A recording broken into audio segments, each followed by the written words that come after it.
সম্মানিত দিনদার ভাই ও বোনেরা, কোনো স্বামী যদি কোনো স্ত্রীকে দেখতে না পারে, এরকম অহরহর ঘটনা ঘটে। নতুন বিবাহ হয়, 1 মাস 2 মাস 4 মাস পরে দেখা গেছে তার স্বামী আর তাকে দেখতে পারে না। ঝগড়া ফাসাদ, মারামারি, কাটাকাটি, খুনাখুনি হয়ে যায়। তো এই সমস্ত বদমেজাজি খারাপ স্বামীদেরকে ভালো বানানোর উদ্দেশ্যে একটি নকশা, একটি আয়াত যদি তাবিজ আকারে করে আপনার সঙ্গে রাখতে পারেন, আল্লাহ চাহে তো ওই বদমেজাজি খারাপ স্বামী আপনার বশ হয়ে যাবে, আপনার কথা মানতে বাধ্য, মহাব্বত পয়দা হবে, সর্বদা সারা জীবনের জন্য আপনাদের মিল হয়ে যাবে, আপনাকে ভালোবাসবে ইনশাআল্লাহ।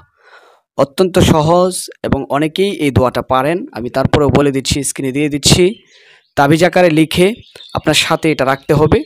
নিচে ফালান ইবনে ফালান আলা হব ফালানাতুন ইবনে ফালানাতুন, প্রথমে আপনার স্বামীর নাম, স্বামীর বাবার নাম আলা হব দিবেন, তারপরে আপনার নাম, আপনার মায়ের নাম দিয়ে এটা আপনার সঙ্গে ব্যবহার করবেন। তাবিজ আকারে ডান হাতে ব্যবহার করতে পারেন।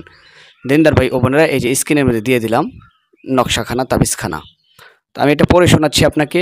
ইয়া হাইয়ু ইয়া কাইয়ুম ইয়া রহিম বিরহমাতিকা ইয়া আরহামার রাহিমিন।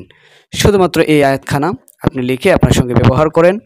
যদি বদমেজাজি স্বামী হয়ে থাকে, খারাপ ব্যবহার করে থাকে, সর্বদা স্বামী আপনার এরকমভাবে আপনাকে ভালোবাসবে, মহাব্বত করবে, মিল মহাব্বত পয়দা হয়ে যাবে। তো দিনদার ভাই ও বোনেরা, কোরআন ভিত্তিক আমলিয়াক এবং তদবির খান আপনাদের মাঝে পেশ করলাম। যদি ভালো লাগে আমাদের সাথেই থাকবেন। নিত্য প্রয়োজনীয় ইসলামী বিধিবিধান সম্পর্কে জানার জন্য আমাদের চ্যানেলটি চক্ষু রাখুন। আল্লাহ আমাদেরকে সহি বুঝ দান করেন, সকলের মনের আশা কবুল করেন।